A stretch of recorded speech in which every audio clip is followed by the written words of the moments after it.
Arizona, Colorado, Indiana, Michigan, New Jersey, Tennessee, and Virginia. Listen up. WynnBET is now live in all these states, and the excitement of Wynn Las Vegas has finally landed in online sports betting and casino play. From boosted parlays to live in-game offs on every major sport, WynnBET gives you the tools to win. Sign up today for your risk-free $1,000 sports bet. Download the WynnBET app now or visit wynnbet.com to start winning. You're listening to the Huddle Up Podcast with Chad Jensen and Zack Kelberman. Join Broncos Country's deep divers at milehighhuddle.com and sound off. And now it's time to drop some knowledge.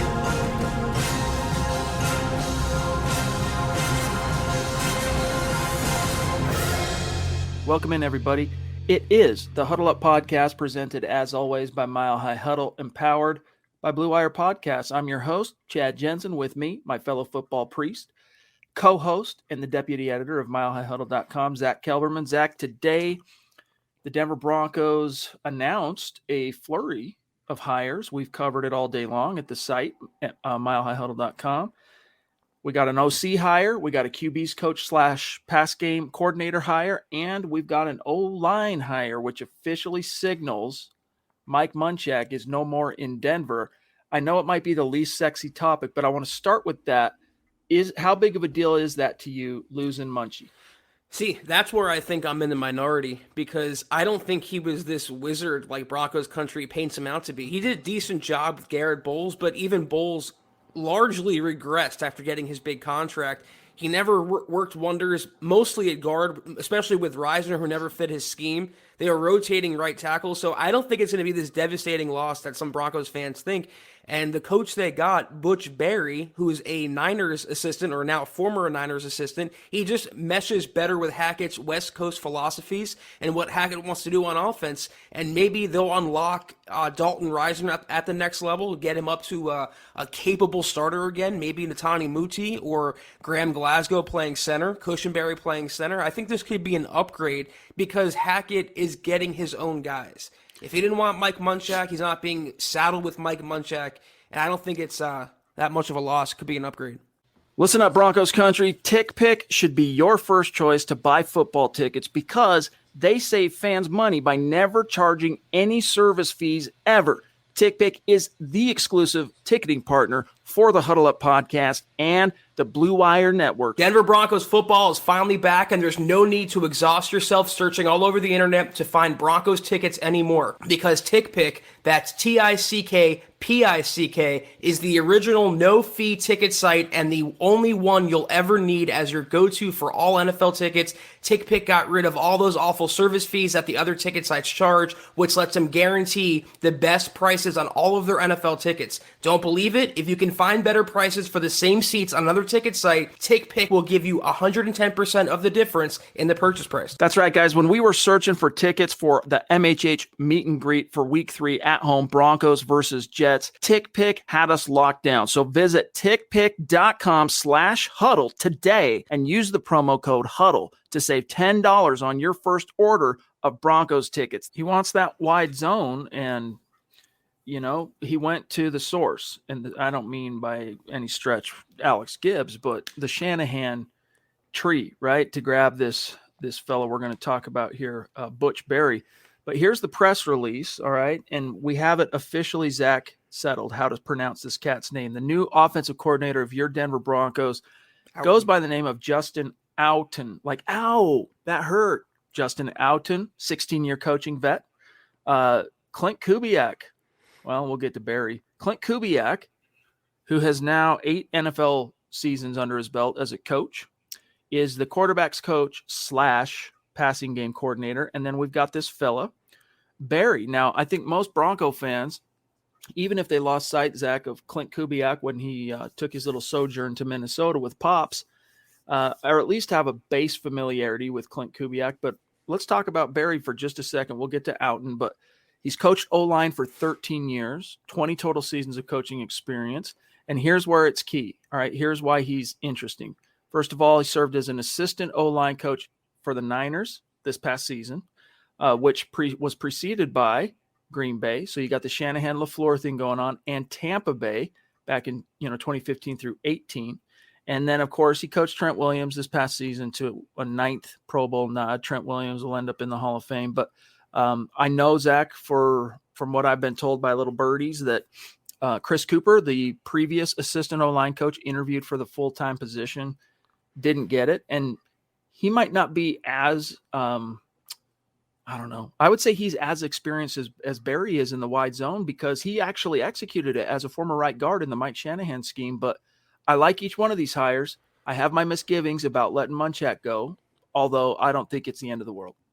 Well, as I wrote in the article today about Barry, the Niners offensive line was top 16, top half in the NFL in sacks allowed. They were top 10 in rushing offense. So he did a really good job in San Francisco, and he has familiarity. He was a senior analyst in Green Bay in 2020 where he overlapped with Hackett. I understand letting Munchak go. I understand letting Cooper go. Don't retain any of the stench from the Vic Fangio era. Get it out of the building, Febreze it, dangle one of those things you put on taxi cab, rear view mirrors. You got to get the Vic Fangio era out and allow Hackett to pick his own guys. It's just better for cohesion. It's better to install his scheme, and I think better for offensive production overall. Scott, do you still have that super that we let languish for a second there? I want to give him a shout out. Max Power, thank you, buddy, for getting an early super chat in from across the pond. He says, "Evening, fellas. Personally, I'm not sad to see Munchak go. Feel like he did not develop players besides Bowles and maybe Miners out with the old." Yeah, I totally feel you. Wow. The biggest thing that the source of my misgiving on letting him hit the bricks isn't so much about, he's considered to be a top 1, 2, 3 O-line coach in the league. It's that he brought managerial head coach experience to the table for a younger first-time head coach who's assembling a younger staff up to this point. I think it would have been nice to have that as a resource. But, Zach, we know a little nugget from Mike Kliss. The Broncos actually, when they fired Vic Fangio, did not fire Pat Shurmur. Pat Shurmur has been basically in limbo, waiting to hear what the new head coach is going to decide. Nathaniel Hackett picked up the phone and informed Pat Shurmur that he's being fired. Would you have not loved to have been a fly on that wall? The legend grows, already. To Max Power and I, we just become best friends because we're finally agreeing on a topic here. I don't see Munchak as it's like what Vic Fangio regards himself as, the mastermind of defense. That's how Mike Munchak was regarded for offensive line. I never saw it personally. And in terms of Miners, he was a 3rd-round pick. Shouldn't he have been fairly plug-and-play out of the box? How much development could he have really needed? I don't think it warrants keeping Munchak and saddling him with Nathaniel Hackett. 2 different schemes. I mean, that's the biggest factor here. Munchak is not what Hackett wants to do, and I love that George Paton has signed off on giving Hackett full autonomy in installing what he wants to do. It's a new day in Broncos country. Love it. We're also going to get an update tonight here in just a few minutes from Scott, who is in Mobile, Alabama at the Senior Bowl. He's been there for days 1 and 2 of practices to get some insight on some risers, fallers, guys to keep an eye on for your Denver Broncos. Nathan jumping in. First, we'll grab Scott here in just a minute. Nathan jumping in. Thoughts on Washington's new name, Zach? It's typical Washington fashion, though, for the name to get leaked a day before the announcement because a helicopter zoomed in on the team's store and found it hanging on the wall. I don't love Commanders, if that's what it is, and they're shortening it to commies for, if they want to keep it short. I don't think it's very Daniel Snyder. It's very on brand, but they had other options they could have gone with. I like Warriors. They had Red Tails. I even was growing accustomed to football team. I thought that was kind of unique in a sense. So I'm not crazy about Commanders, but it doesn't matter to me.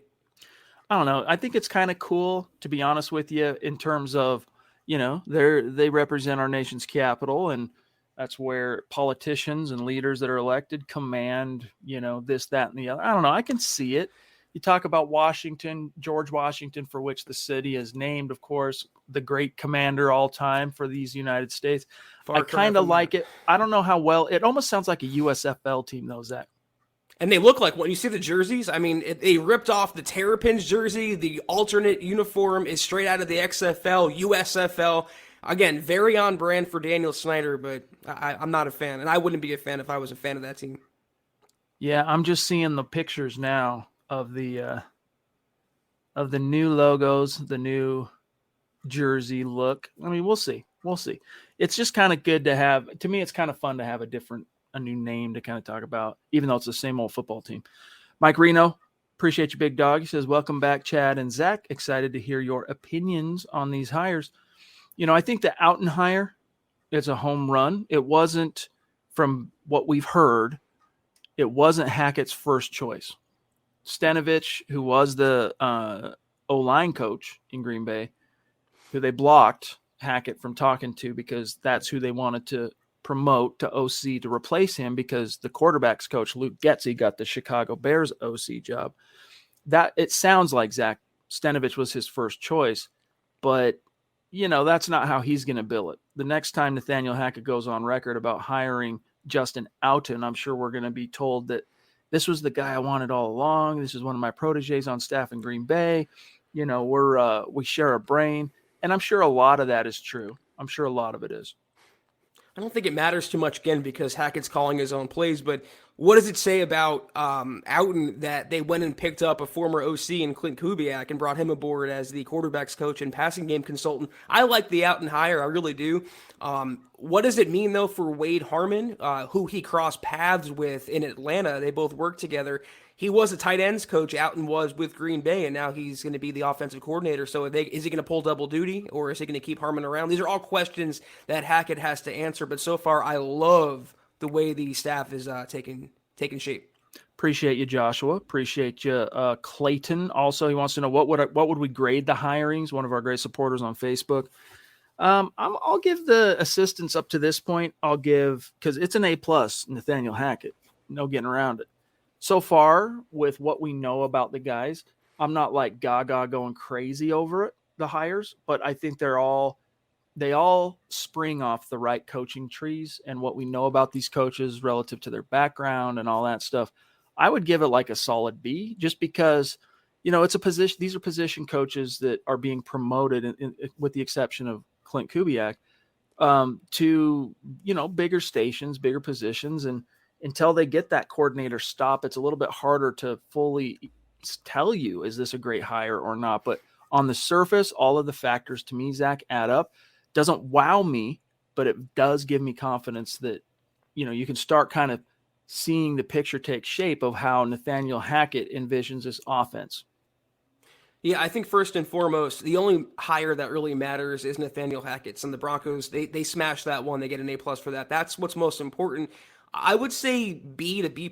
I like the youth movement, Chad. They went from old and curmudgeon to, young, and they have a head coach now that was a breakdancer. So it's a different culture in the Broncos building. But Clint Kubiak is an intriguing hire for Denver because it seems like they're getting him at a discount of sorts. You're getting a former coordinator with the Vikings who did wonders. If you look at Kirk Cousins' stats, and in that offense, they were putting up points. They were top half of the league in every major category for the most part. He had a good run last year, and they're getting him as quarterback's coach and specifically passing game coordinator. That's a coup for someone like Nathaniel Hackett to have on his staff in that role, while also getting Outen, his guy, his protege from Green Bay. Travis Tarbox is excited for the staff. He says, it seems like we're finally going to get up the current and future NFL. Yeah, and by the way, I saw a few people wanting to see what these Washington jerseys look like. Here you go. Here's the Washington Commanders. So bad. So there you have What's it. with the Commanders text like above the number? And then look at the logo, which isn't even in the word Commanders. It's a W. I don't like it at all. F. Yeah, I would have gone with something a little bit more. I mean, how would you evoke Commander, right? If you think about it like, all right, Broncos, it's a horse head. Chiefs, it's an arrowhead. How would you evoke a commander, though, if you were to try a tank? Like, there you go. Something menacing. Commanders doesn't make me scared. It's like, okay. Maybe like a silhouette of Patton, the general, right, from World War II, like silhouette with the helmet and everything like that. I don't know. I'm just spitballing here, but there you have it, guys. All right, this is a great segue, I think, to bring Scott on, because Travis is saying here, and thank you for the stars, big dog. Actually watching coverage of the Senior Bowl practices and the show, I was kind of hoping for Trevor Penning at pick 9, but he's on the left side. Well, it just so happens as Scott, you ready to go? You good? Okay, let's grab Scott Kennedy, producer here at MHH, co-host of the Broncos for Breakfast. Scott, appreciate you coming on the show tonight. Appreciate you taking the time to travel down to Mobile. We'll talk about penning, but first and foremost, how has your trip been? The trip has been good. I think, last year was the first year I'd been in a while, and I feel like the talent level overall, despite the fact that we talk about this not being necessarily as good a draft class in the top 10, which is, where the draft class is going to be measured, I see more good players down here this year than I did last year. I really do, especially on the interior defensive line. I think there's a big difference between the defensive tackles across the board. There's probably half a dozen guys that are better than anybody that was here last year at all. So I really like what I've seen in the trenches so far. I think the quarterback play is better than what we had at the Senior Bowl last year. So it's been a good trip. The weather was a little rough today, but at least it was a warm rain. It's 65, but it was windy and blowing rainy sideways from all what you day today. mentioned. Yeah, my left side of my pants were soaked up to the hips. So. But I'm an OG, so I want people looking at me enviously as I had a big golf umbrella that I'd stuck in my belt, so I still had two. It looked like a giant hat on my head. People are like, "Oh, you're smart." I'm like, yeah, it's nice being able to drive someplace and pack all the stuff that you might need.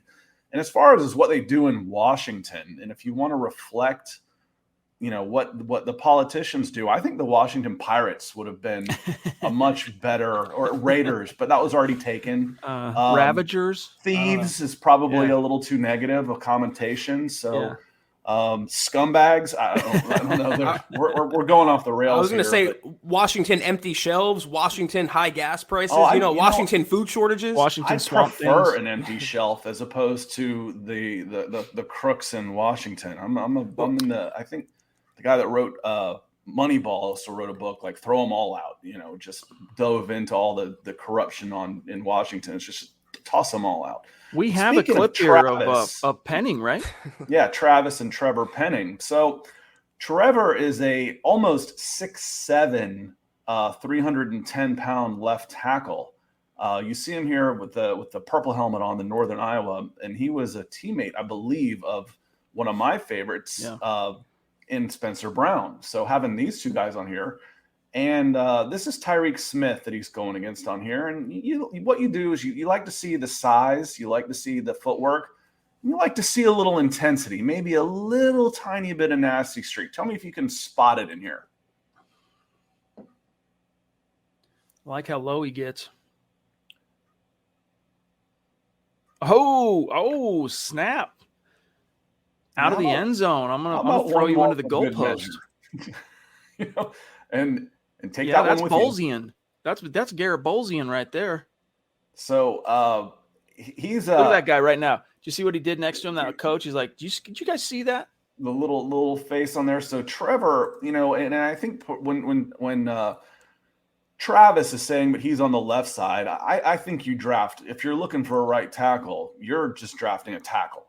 This is a guy, if you wanted at 9, you think of him as, okay, this might be my long-term replacement for Garrett Bowles down the road if and when his contract expires. I say, okay, I'll take Garrett Bowles for 2 years or whatnot, and in 2 years, maybe he's too expensive for me, or I've got 2 really good tackles if he plays into where I want him to be. So some good offensive tackles and some very good defensive linemen here as well.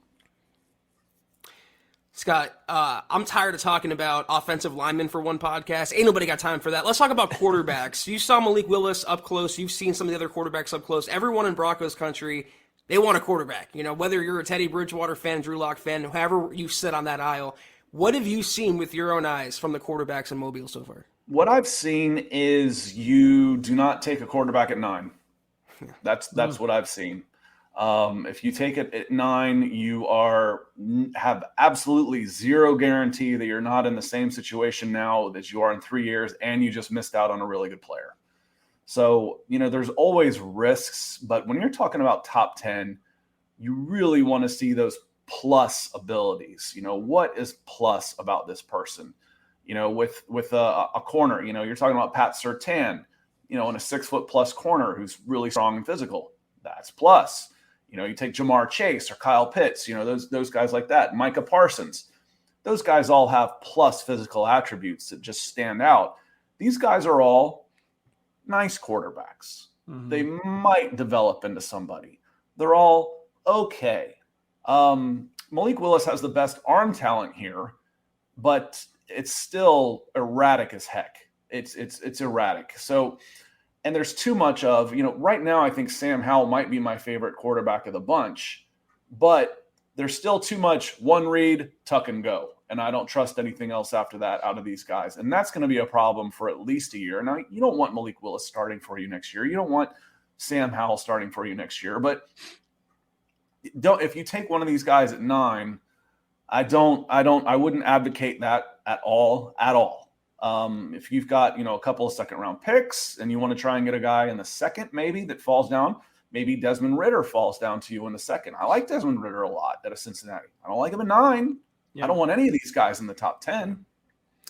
Very interesting. So that kind of speaks to perhaps, or at least reinforces the notion that the Denver Broncos, when push comes to shove, they're going to probably really try to go get a veteran, whether that's Aaron Rodgers or somebody else, either that or it's Drew Lock contract year. We're on a honeymoon here, the Hackett regime and the Peyton regime. Peyton, I think, still gets a honeymoon one more year. Well, and Chad, that's what made in going into the draft and immediately after the draft, passing on one of the quarterbacks made it so painful. Was like, listen, we need a quarterback. And when are we going to have a chance to get a quarterback of this caliber again? Whether it's Mac Jones, whether it's Justin Fields, or maybe I even trade up because I like Trey Lance. Now, obviously, you couldn't get the number 1. That was off the board. Number 2, who knows with the Jets. But number 3, if I'm the Dolphins, you bet your butt I'll take that deal. I'll take 3 first-round picks to give up one of those guys. Absolutely. But then, Justin Fields and Mac Jones are there for you at 9. I think it was 9 again last year, wasn't it? Mm-hmm. And you need a quarterback. And when is a quarterback like that going to be available for you again as the Denver Broncos? It might not be. Well, right. We've talked about how expensive it is to get that quarterback. The people who don't want Aaron Rodgers are saying, I want to draft my guy. Well, when do you plan on drafting him? You plan on drafting him this year at 9? Maybe I wait next year and, I go 500 again at best because I still don't have a quarterback and I'm drafting 15 or 16. Maybe I can get one then, So that's the hard part. And that's why I advocate if you've got a shot to get a quarterback, again, within reason. I don't want to give up 3 first-round draft picks for a 39-year-old quarterback, but within reason, if it's a little bit of a premium, I get it. But when can you go? It sounds so easy. We need to draft our franchise quarterback. That sounds easy. Sure, let's do that. Yeah. Where and when and who? It's like building a skyscraper, looks really cool and it's a phenomenal feat, but if a nuclear bomb wiped out the majority of humanity and we were left to rebuild, how many people could really contribute to the engineering and building of a skyscraper? Sorry for I had the my tangent. Encyclopedias back. That's what I wish. I want my encyclopedias back since everything's on the internet now. So go ahead, Zach. Scott, we talked about offensive tackle. We talked about quarterback. Man of the people I am. People are asking about edge rusher. Mm-hmm. How many edges have you seen, and what are your impressions? Oh, I like these edge rushers, and there's a couple of guys that are really standing out. I want to show one to you right now. Let me see here. This one looks like Sam Williams. Sam Williams, I didn't know who he was. Now, I didn't get a roster with numbers on it until today, as crazy as that sounds. So I watched practice pretty much blind yesterday, and I was charting numbers, and I could figure out eventually who was who, but real quickly I couldn't. So I'm like, okay, great. I got a roster. There's no number 7 on here. And from a distance, it looks like a Penn State helmet. And I'm like, I text Nick. I'm like, who is the Penn State guy wearing number 7 here? Do some research for me. Someone's got to be talking about him. And he goes, I think that's Sam Williams from Ole Miss. He's got on a pure white helmet. He says he probably went there unaffiliated because he had some off the field issues. He says, but he's a freak. So watch how easy 6'6" and 260 pounds of Sam Williams makes this look coming off the edge. Yep.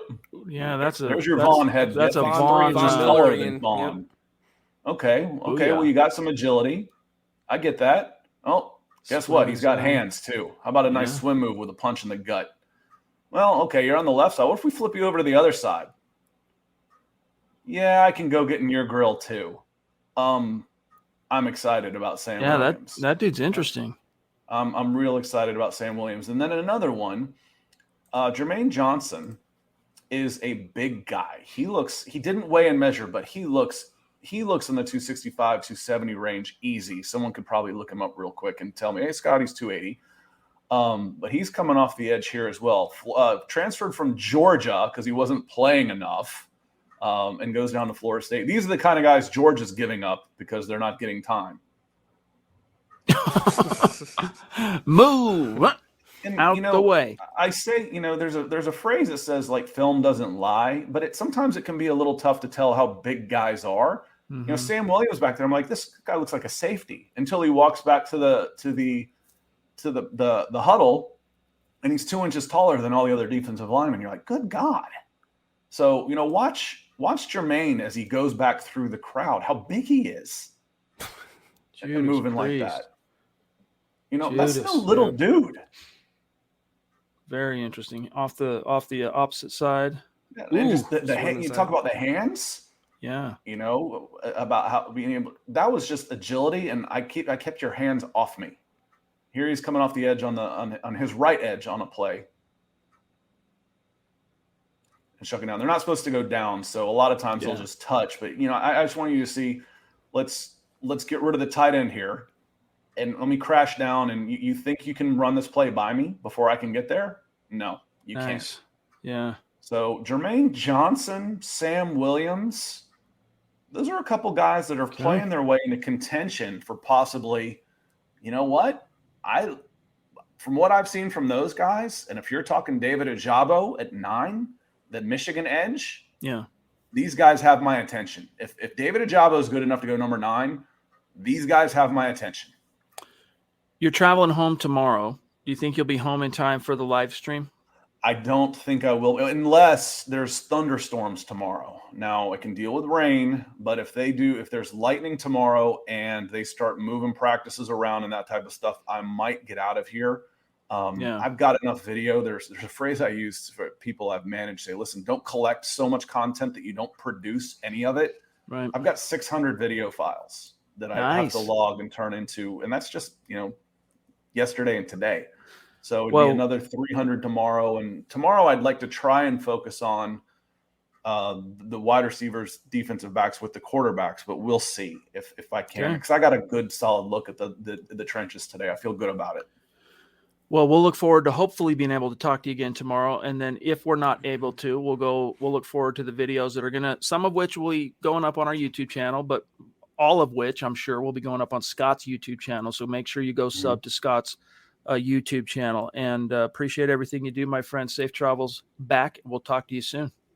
Yeah, probably in the next couple of minutes as I start typing in snide comments into the background. So we'll try and catch up. Thanks for your patience, everybody. If we haven't shown your supers and stars, we'll do our best to get back to them here shortly. So thank you. All right, buddy. Thanks, appreciate See you later. Question, Chad. What's the opposite of a pancake? Would be a waffle, because that lineman got walked back. Very intriguing. That's one of the fun things about going to the Senior Bowl is you get to see these one-on-ones, because some people, they don't understand. Like, and I'll admit, I was one of those guys. The first time I covered the Senior Bowl, you fly in on a Monday. All right. Everything starts Tuesday morning. You're at the practices, and media and scouts and coaches and NFL, everything is there. I mean, on one side, you'll be standing next to, John Dorsey, GM of the Chiefs, and to your right is Adam Schefter, and you're just watching these dudes go one-on-one. And people go, I don't understand that. And then everyone flies out before the game. The game's on a Saturday, and media and NFL personnel alike, they bounce Thursday night and Friday morning after the last practice that's open to media. So people don't understand it. And even I was naive to that. But Zach, it's all about those one-on-ones. And then after the one-on-ones, and even during the practices, you get to kind of hear some of the buzz and talk to, network and whatnot. It's really, really fun. Sebastian, thank you for the super chat, buddy. He says, what's up, y'all? Hope all is well. Let's go, Denver. Indeed, my friend. Let's go. Sure. Maybe next year, Zach, you and I need to meet up and do a Senior Bowl. Yeah, but I'm excited for the combine and the draft. Not to give anything away, but we have some other things in the works. So a lot of good content, up close and personal coming to and from MHH. Oh, baby, Miguel. I know you probably want to stick to the Senior Bowl, but if the bribe stuff with Brian Flores is true, do you see the NFL going to a lottery draft? No. Their NFL is not going to move and shake the foundations over, even if it's absolutely true, over one dumb owner that was dumb enough to A, offer it, B, kind of get caught offering it. The Brian Flores stuff, look, there's a lot of merit to his complaints from a macro scale in terms of, how much do teams really try to honor the Rooney Rule? How much of that is just, trying to basically checking a box on a mandated league thing? That's all up for debate. I'm not trying to question any of that. With the Broncos, that whole thing with the Broncos to me smacked of sour grapes. To accuse the Denver Broncos of discrimination, hot on the heels of them hiring as their 17th head coach ever, a black man, Vance Joseph, it rings hollow. But here's the thing about why people immediately across the media landscape just believe Brian Flores on the surface. And listen, I'm not saying he's a liar, but here's something to consider, Zach. All right. Something to consider. All right. When the greatest liars in the world, all right, one of the ways that they're able to so effectively gain that trust and persuade you is they will embed within that tall tale one kernel of truth.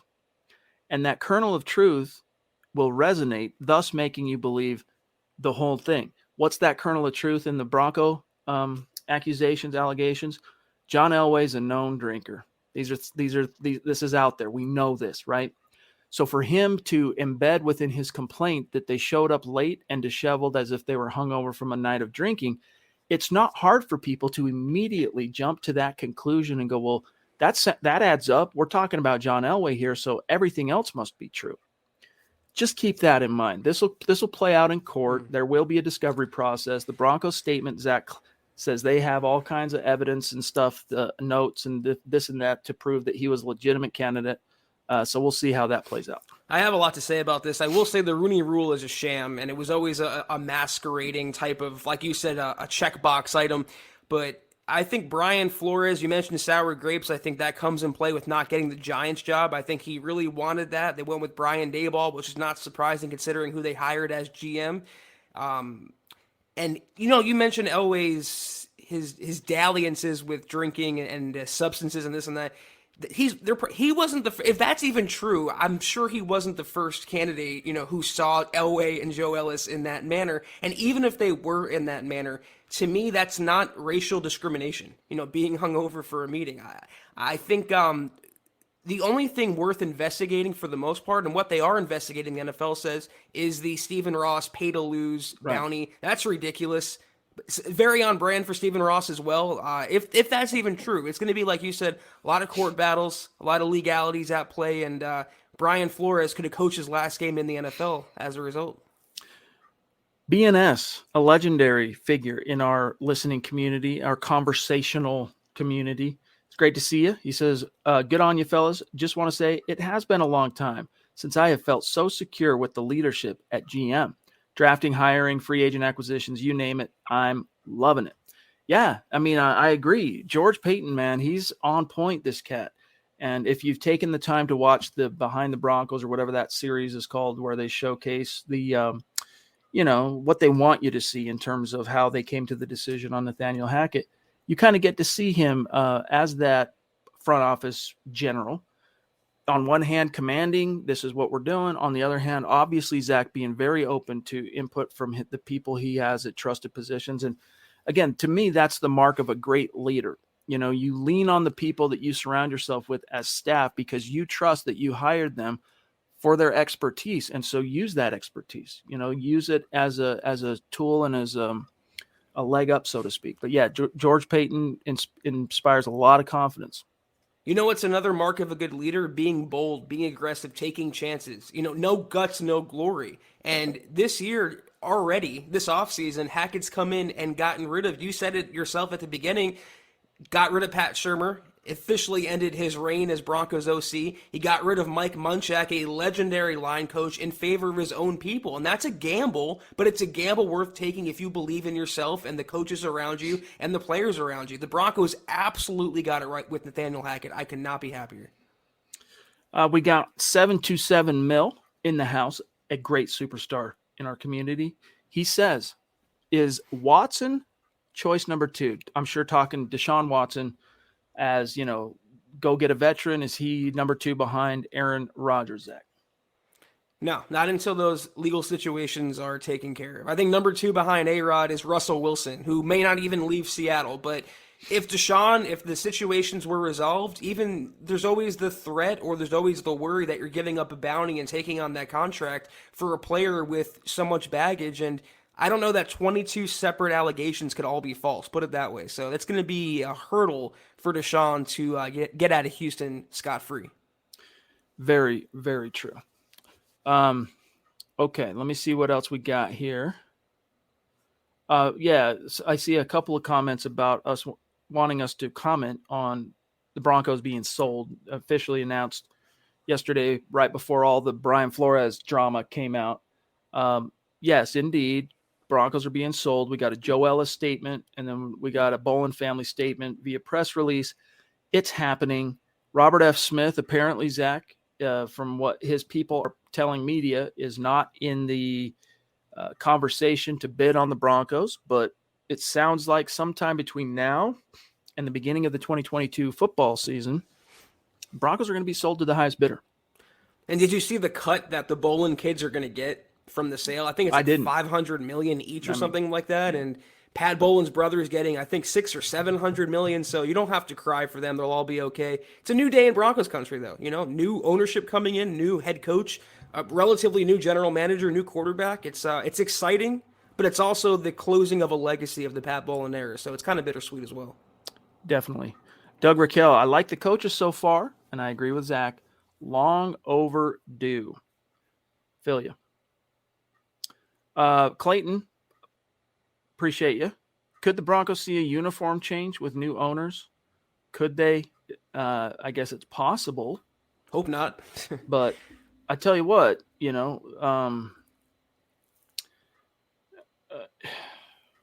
the Broncos just need to win some games, dude. Once the Broncos start winning games again, you start seeing jerseys in retail stores that aren't located in Denver.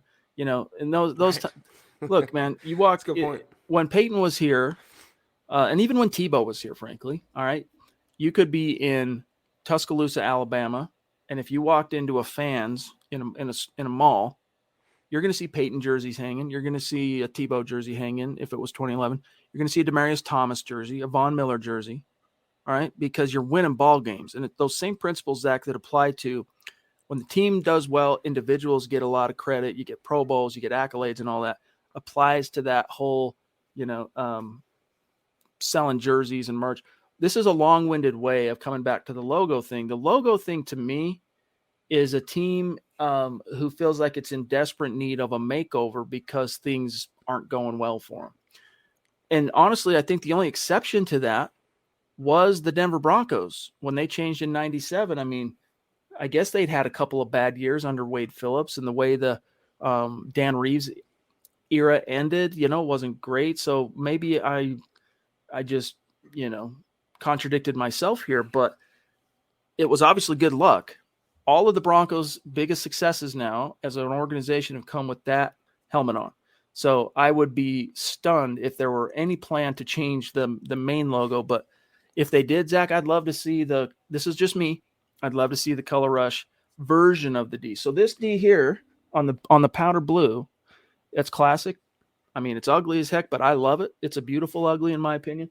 I like that D with slight darker orange with the pause. With the darker blue, right? With the navy blue. So I don't know. It'd be cool to see, but I don't think it's happening. I was in the mall around Christmas time, Chad, and I saw a Von Miller jersey on the rack, and it was the clearance rack. That was after he got traded to the Rams. So you make a great point. Even if they would have changed logos, changed jerseys, no one's buying that anyway, inside or outside Denver. I happen to think the Broncos have some of the cleanest uniforms in the NFL and all the sports, if they're going to make a change, I'm very partial to this logo. I wear the hat a lot, but I really it's so old school. I love the color scheme. If they were to change, that'd be my recommendation. Dave from Georgia says, and thank you for that super chat support, my friend. It sounds like the defensive coordinator will be the guy from the Rams. Ajiro Evero. Yep. Is that right? And then Aqib Talib says he's the real deal. Hashtag Broncos country. Yeah, I mean, Talib, he tells it like it is, unvarnished, right off the cuff. The dude's got some juice, does Evero, and it sounds like the Broncos, so long as they're willing to wait, because, 2 more weeks at the soonest till you could get him in the building, basically, right? Because of the Super Bowl. But still, if they were willing to go 18 days, Zach, from the time they canned Fangio to the time they hired Hackett in order to be thorough and ensure they got the right guy, I mean, they'll wait for Evero. Yeah, I think he is the guy. And it's worth noting also from the Rams, the next special teams coordinator, according to Mike Kliss, could be Dwayne Stukes. I think his name is. They can't hire either of them, like you said, until after the Super Bowl. I do like the Evero hire because you wonder, being a secondary coach, what he can do for the advancement of Patrick Surtain, of Justin Simmons, of Caden Stearns, of Jamar Johnson. They have some talent in that secondary, so you'd be getting a great mentor for them as well. But that's the guy. They haven't really interviewed anyone else for the job, so it's Evero's when he's offered it. I like this real quick, and we'll grab Jason from Nathan. Washington filibusters. I like that. Jason Metz with a very generous super chat. Thank you so much, my friend.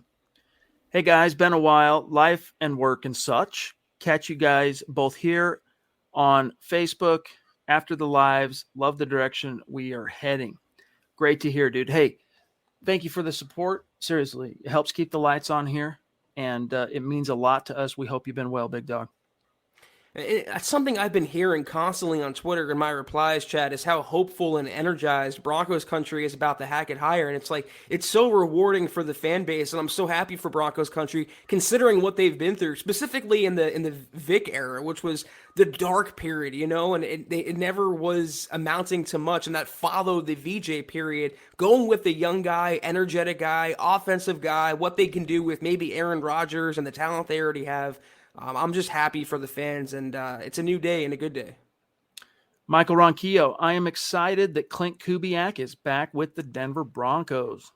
Yeah, dude, it's the Kubiak name endures and abides, just like the dude. If you know, you know the reference. Huero, what's good, big dog? If we can't get Kyle Hamilton, which we can't, trade out of the first, build our stock of picks for next year, we can get what we need in the second. Zach, your thoughts?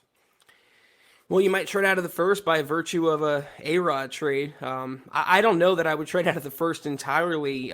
They already have 2 seconds and 2 thirds. I don't think the war chest has to grow that much more deeper. I would maybe trade back from 9 and, as Scott talked about with us, trading down maybe to the second round or late first to get a quarterback, not at number 9. That's the route I would go as of right now, but so many things can and will change between now and the draft. But knowing George Payton, he's always looking to compile, so I wouldn't be surprised. Cameron Fletcher, thank you for the stars, big dog. Phil McLaughlin, it says, evening, guys, and he has a question here that we weren't able to get while Scott was on camera, but we could throw him back on. He wants to know, who do you feel is the best edge rusher and possible tackle? Scott just answered it, dude. Who's the best edge rusher and tackle in this class? How I answered him here. Let me get everything back out. I've got my tiny little desk in my tiny little room. Spot. I've got Boom. This much room on either side of the. This is live productions, gang. So yeah, little peek behind the inside baseball here. So I answered him on there because I didn't want it to be too out of context. But looking at the guys that could be available at 9, I think we can take Kayvon Thibodeau and Aiden Hutchinson off the board. Now, if Aiden Hutchinson goes out and runs a 4.8 40 and a 4.5 shuttle, he might be available at 9. But it might be one of those that maybe I don't want him at 9 if injury problems or anything like that. But again, if you're talking about George Karlaftis out of Purdue, if you're talking about David Ajabo out of Michigan, there's no reason you can't be talking about Sam Williams unaffiliated, white helmet, and Jermaine Johnson. So those are certainly some guys. And then we talk about all these guys like, oh, I don't think he's going to be available. Well, someone's got to be available because we name 15 names in the top 10 all the time, whether it's Charles Cross, the offensive tackle from Mississippi State, Ike Mekwanu, who is the offensive tackle at NC State. Seen him mocked to number 1 a few times. Evan Neal is about as sure thing a tackle as you can get, another one. And then you start getting some of these guys that, maybe Trevor Penning sneaks up. Coming out of Northern Iowa, that would be a heck of a pick. I think that'd be a little too high. Yeah. But, I think the one that's going to be real interesting to watch is Falele from Minnesota. He's at 390. Yeah, he's 6'8", 390, and probably needs to be 6'8", 360, which would still be huge. But when he's going one direction, he's elite. His change of direction is scary. So if you're an edge rusher and you're trying to beat him outside, and he knows you're trying to beat him outside, he can take care of you. I don't care how fast you are. He can slide step and he can reach. Now, as soon as I give him one of these, a head fake for those of you listening at home, and fake outside, back inside, he's gone. He's still going outside. And then the guys are just walking right in. So he's someone to watch as well. But it's going to be an interesting. And the reason why last year I said the top of the draft was so much fun. You guys heard me say it 100 times. If you didn't get your quarterback, you were going to get an exciting prospect. This year is the year, I think, where you want to have a bunch of picks. And I don't think there's that much of a difference between drafting 5 to 10 that there is 1 to 5. The guys that are at the very top of the board, with maybe the exception of Kyle Hamilton, are no more of a sure things than anybody you're going to get at 9 or 10. And they're going to cost you about half the money too on that, that logarithmic decay on the reverse exponential curve. The guys at the top get real expensive. And I just soon be down a couple notches a little bit and save some money, maybe be able to hit some in free agency. And the odds are I'm going to get just as good a player. My guess is someone between 6 and 10 is going to be every bit as good as the best player that comes out from 1 to 5. Wouldn't surprise me a bit this year. All right, bro. Thank you, Scott. Scott, you're the man. Peace out. All right. Let's see what else we got here, guys. We got to get out of here a little bit early tonight. It is my 14th wedding anniversary. And you don't want to neglect the misses on a night of nights. Nope. Travis Tarbox wants Malik in the round of second round, Zach, or move up into the late first. I think if you're going to here's the problem. You could either have 2 first-round picks, one of which hopefully you use on Malik Willis, and you sacrifice having that 5th year, or you have, 1 second-round pick, and then you trade up and you're able to maybe 0 second-round picks if you're trading back up into the first round, but then you get the 5th-year option. I don't know. I'm not sold on Malik Willis yet. I'm not 100% sold on any of the quarterbacks in this class, which is why there's still something, in the back of my mind telling me that, George Payton, Nathaniel Hackett, they're going to move mountains to try and get Aaron Rodgers. That's going to happen. All right. In terms of them trying. Failing that, if it doesn't happen, or if Green Bay doesn't play ball or whatever, if maybe A-Rod retires, what we're hearing, you heard it from Scott, and it's not just Scott, but this class is not inspiring anybody. So then you devolve back to Drew Lock and you go find this year's version of a Teddy Bridgewater, and you play it out. And then next year you might have some better options in the draft, quarterback wise. We'll see. And that version for this year could very well be Kirk Cousins. I'm going to throw it out there once more. You bring in Clint Kubiak. You have the Peyton connection from Minnesota. You had Hackett, who faced Kirk Cousins twice a year. I'm just saying, they're going to have a new head coach. The Vikings are. Kevin O'Connell, more than likely. He might want his own quarterback. If the Vikings would eat half or more of Cousins' salary, I can see Peyton kicking in a singular first-round pick, if not a second-round pick for Cousins' services, and then they would get the quarterback, a veteran, and maybe draft one in the later rounds. But it's too early to tell with Malik Willis. Right now, considering what he's done in the Senior Bowl with his dual-threat abilities, I don't think he's going to last the second round. There's always going to be a team that takes a chance, that overdrafts, that believes they're getting the next Lamar Jackson, Josh Allen generational quarterback. So as it stands right now, I don't see him slipping, but I agree with you, Chad, and also Scott. I'm not touching him at number 9. Andrew Baker, Appreciate you, buddy. He says, hey, the priests and the deacon, MHH for life. I don't know. In a past life, Scott was my boss, so I have a hard time calling him the deacon. You know what I'm saying? Like, I don't know. But I like the path, creatively. You're trying to keep it all in that same world. So just come back with a different one. Let's see what else you got, big dog. He doesn't get a nickname until he gets a Huddle Up coffee mug. He's still using the Broncos for breakfast every show. That's an inside joke that we have when we pod together. No, Miguel, we haven't done the raffle. We will do the raffle tomorrow night. We were going to do it tonight, but with having Scott in Mobile and dedicating that much time and talking about those things, we're going to do it tomorrow night. So make sure you're in the room with us. I'm sure you will be. Thank you for the happy Annies. I do appreciate that. Real quick about the Vikings job. Jim Harbaugh is actually staying in Michigan. That's what Schefter reported a few minutes before the pod started. So Kevin O'Connell is the leading candidate for Minnesota right now. Who is? Kevin O'Connell. Yeah. How many teams it's not easy to think of this off the top of your head, but besides the Denver Broncos, is there a team that had a failed defensive-minded head coach and then went and hired another defensive-minded head coach in the era of offensive proliferation? I don't think so. Minnesota is going to hire an offensive guy, and Kevin O'Connell makes a lot of sense for that team.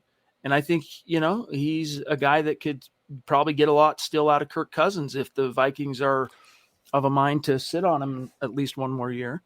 But don't sleep on the possibility as a consolation. If the Broncos aren't able to get A-Rod, as Zach mentioned, you've got that Kubiak Cousins connection now that's something to monitor. And in Cousins, if you look at the stats and look at the numbers, and that's incredible from Dale, speaking of numbers, Cousins did really well under Clint Kubiak's tutelage last year. So just something to bear in mind as we go along in the offseason. By the way, Dale, and thank you so much, bro. You didn't respond to my email. I sent you an email Monday night. Check it out. I'm gonna be on the Big Island in March. So I'm trying to remember where you told us you live in Hawaii. But if it's possible to meet up, we should.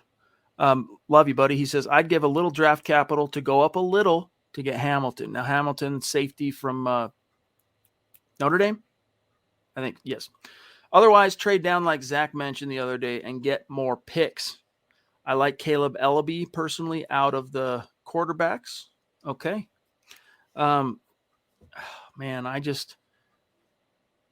don't know. He is phenomenal. Don't get me wrong. All right. Hamilton is phenomenal, but you just paid big dollar bills to Justin Simmons and invested 2 picks in the position. Granted, 5th round picks in Jamar Johnson and Caden Stearns.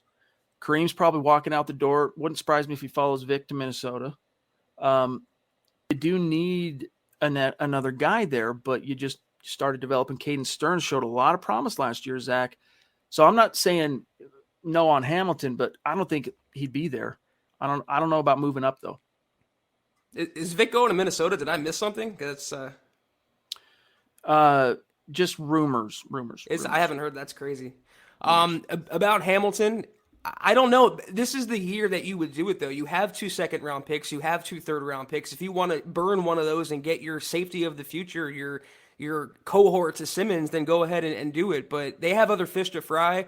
I like trading down, as Dale says here, but not out of the first round, as another comment said. I'm going to move down maybe 10 slots if I can, maybe to the late teens, early 20s, stockpile more draft picks, and still get that blue-chip talent, whether it's a quarterback, edge, right tackle, or secondary member. Yeah, let me qualify that, guys. Wherever Vic goes is what I really meant to say, is probably where you're going to see Kareem Jackson follow. But Dale, dude, seriously, love you, bro. That's like, is it 2 nights in a row for sure that you've thrown down with authority, and that's why you're on the Mount Rushmore. Love you, bro. Thank you, Dale. All right, guys, we are about out of time. And as D-Dub says, smash the like button, guys. It's a small thing you can do before you forget and bounce out and go about your lives. It's a small thing you guys can do, liking this video on YouTube and Facebook, to help us in a big, big, big way. Travis wants to know thoughts on Marcus Mariota, Zach. No, that's my thoughts. NO. You could do a lot better. Captain More Token. I like your name a lot. Kubiak related to Gary. Yeah, he is the son of Gary Kubiak, and he is the brother of Klein Kubiak, who you said the other day, Chad, is still in the Broncos organization. So, yes, correct. He is the son and the prodigy of Gary. Former CSU safety as well. Let us not forget. Savage Boy Kev on Twitch. Imagine Vic as the defensive coordinator and Shermer as the OC with Urban Meyer as head coach last year. Man. It's like an Adult Swim skit or something. I'd rather be waterboarded than watch that. Dang it. There was one from Jeremy on Twitch that I saw that the stream jumped it. Let me see if I can find it real quick, and then we'll dip on out of here, guys. And yeah, tomorrow night we'll do the raffles. Chad, guess who is interviewing Tom McMahon? Who? Josh McDaniels and the Las Vegas Raiders. Josh McDaniels doing Josh McDaniels things. He loved to see it. Make thy bed and lie in it, Josh. All right, cool. Well, guys, we're going to get out of here a little bit early tonight. Love you. Appreciate you. We'll see you tomorrow night. And I'll pull up Facebook to do our shout-outs. Such a poverty franchise the Raiders are. That was the Huddle Up Podcast, guys. Feel free to follow us on Twitter until tomorrow at Huddle Up Pod. Follow us on our main account at Mile High Huddle. Follow Chad on Twitter at Chad and Jensen. Follow myself at Kelberman NFL. Follow Scott on Twitter at Scout Kennedy. And if you want a beanie or a hat like Chad's wearing, go to huddleuppod.com and get your swag on right now. And facebook.com/Mile High Huddle. Hit that big blue button and become a supporter today. And also facebook.com/Mile High Huddle Pod. Like that page and follow that page. Guys, if you haven't, go to Apple Podcasts and leave your football priest a 5-star review for a chance to win some swag each and every single month. But if you can't do those things, do these 3 things you see right there. Subscribe, like, and share this video and every video you see on the MHH channel. Helps us grow and reach more Broncos fans, just like you. Just like you, baby. Love it. All right, here's the shout-outs. And we did kick off a new goal for the month of February. Just like January, if we reach 250K stars, we are going to raffle off a Broncos jersey of the winner's choosing. And again, for January, we're going to do those raffles tomorrow night, so stay tuned for that. Here are the people who are getting out to an early lead in terms of having the most tickets in that hat. Travis Tarbox tonight. Thank you, big dog. Doug Raquel, Miguel Santisteban, Andrew Baker, Joshua Mize, Rodney Garcia, Phil McLaughlin, Cameron Fletcher Jr., Clayton Bumgardner, Mike Reno, Tina Fairchild, and Jermaine Daughtry. Shout out. And then also our Super Chat superstars. Love you. Max Power, Nathan, Sebastian, 727 Mil, Dave from Georgia, Huero, Jason Metz, and the legendary heavyweight D-Dub, a.k.a. Dale in Hawaii. Love you guys. Thank you. We'll see you tomorrow night. Take care, and as always, guys, go Broncos. You've been listening to the Huddle Up Podcast. Join Broncos Country's deep divers at milehighhuddle.com to keep the conversation going.